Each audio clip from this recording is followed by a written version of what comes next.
Aamir Khusrau, Abdul వాసఫ్, Marco polo లాంటి యాత్రికులు వరంగల్కి వచ్చి ఎన్నో కాకతీయ యుగ విశేషాలను వారి పుస్తకాల్లో రాసుకున్నారు.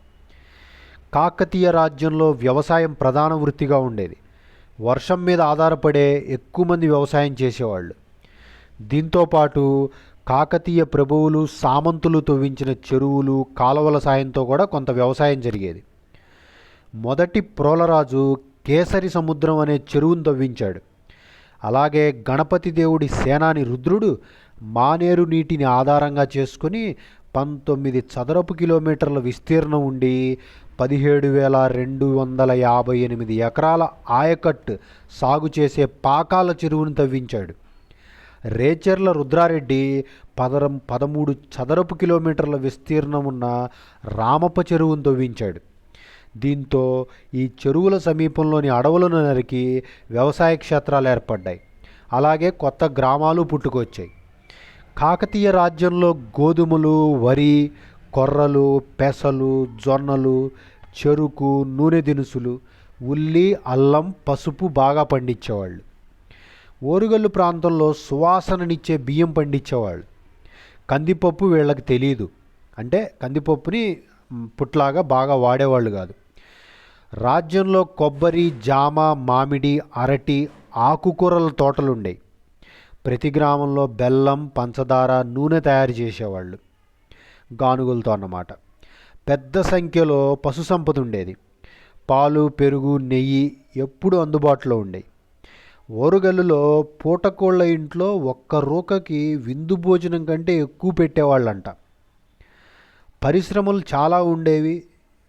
సాలెపురుగు గూడులాగా ఉండే దువ్వల వల అనే వలలకు, కలంకారీ చీరలకు ప్రసిద్ధిగా ఉండేది వరంగల్ రాజ్యం. రాజ్యంలో 20 రకాల వస్త్రాలుండేవి. వీటిలో కొన్నింటిని చైనా నుంచి దిగుమతి చేసుకునేవాళ్ళు. ఓరుగల్లులో ముక్ముల్ వస్త్రాలు, మచిలీపట్నంలో కలంకారీ వస్త్రాలు ఎక్కువగా ఎగుమతులవుతూ ఉండేవి. పంచలోహాలను దేవాలయాల్లోనూ సాంప్రదాయ వ్యవహారాల్లోనూ చాలా ఎక్కువగా వాడేవాళ్ళు. వడ్రంగులు కర్రతో రంగుల రాట్నాలు, జంతువుల బొమ్మలు, దంతపు పెట్టెలు తయారు చేసేవాళ్ళు. తోలుబొమ్మల ఆటలకు బొమ్మలు తయారు చేసి రంగులు వేయటం అనేది పెద్ద పరిశ్రమలాగుండేది. గుత్తి మరియు పల్నాడులో ఇనుప ఖనిజాన్ని తయారు చేసేవాళ్ళు. అంటే చిన్న చిన్న ఫర్నెన్స్ లాగా పెట్టి ఇనుముని తయారు చేసేవాళ్ళు. నిర్మల్లో తయారైన కత్తులు నేటి సిరియా రాజధాని డమస్కస్లో కూడా అమ్మేవాళ్ళంట. గోల్కొండ మరియు రాయలసీమ ప్రాంతాల్లో వజ్రాలు బయటికి తీసేవాళ్ళు. ఈ వజ్ర పరిశ్రమ చాలామందికి ఉపాధి ఇస్తూ ఉండేది. దేశ వాణిజ్యానికి వరంగల్ ప్రధాన కేంద్రం. వరంగల్లో ప్రతి వారం మడి సంత, మైల సంత అని 2 రకాల సంతలు జరిగాయి. మంతెన, పానగల్లు, అలంపురం, మాచెర్ల, వేల్పూరు, యనమదల, ఈగెడ, త్రిపురాంతకం, లేబాక, కొచ్చెర్లకోట, నందలూరు, నెల్లూరు, పెదగంజాం, ఘంటసాల ఇవన్నీ కూడా ఇతర చిన్న వాణిజ్య కేంద్రాల్లాగా ఉండేవి. రాజ్యం మొత్తానికి ఓరుగల్లు ప్రధాన వాణిజ్య కేంద్రం. మోటుపల్లి, మచిలీపట్నం ప్రధాన రేవు పట్టణాలు. ఈ మోటుపల్లిలోనే యాత్రికులు, మార్కో పోలో లాంటి యాత్రికులు, ఇతర యాత్రికులు కూడా మోటుపల్లి రేవు పట్టణంలోనే దిగారు. ఇది నేటి ప్రకాశం జిల్లాలో ఉంది. మోటుపల్లి నుండి వయా త్రిపురాంతకం, బళ్ళారి, కర్ణాటకకు ఒక రహదారి ఉండేది. పల్నాడు నుండి వయా నల్గొండ, నకరేకల్లు ఇంకొక రోడ్డు ఉండేది వరంగల్కి. కృష్ణా, గోదావరి నదులలో కూడా ప్రయాణం చేసేవాళ్ళు. ఎడ్లబళ్ళు, దున్నలు, గాడిదల మీద సరుకు రవాణా చేసేవాళ్ళు. వాణిజ్య సామాగ్రిలో తిండి ధాన్యాలను బూసి భాండాలని, నువ్వులు, ఆవాలు, మిరియాలు, నూనెలు వంటి వాటిని కొలబాండాలని, శ్రీగంధం, కర్పూరం, కస్తూరిలను గ్రంథద్రవ్యాలని, ముత్యాలు, పగడాలు, గాజు, రుద్రాక్షలను మణిభాండాలని పిలిచేవాళ్ళు.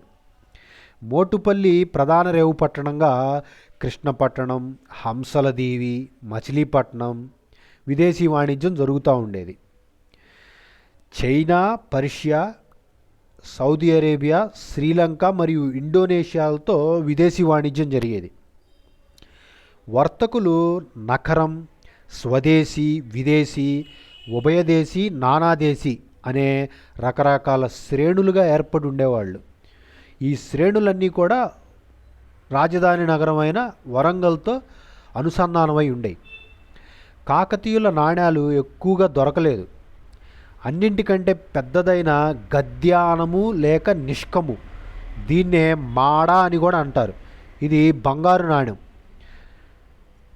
దీన్ని ఎక్కువగా వాడేవాళ్ళు. తరువాత రూకా అనే వెండి నాణ్యం ఉండేది. ఒక గద్యానానికి 10 రూకలు అన్నమాట. శాసనాల్లో చిన్నము, అడ్డుగా, పాదిక అనే నాణ్యాలు కూడా శాసనాల్లో ఉన్నాయి.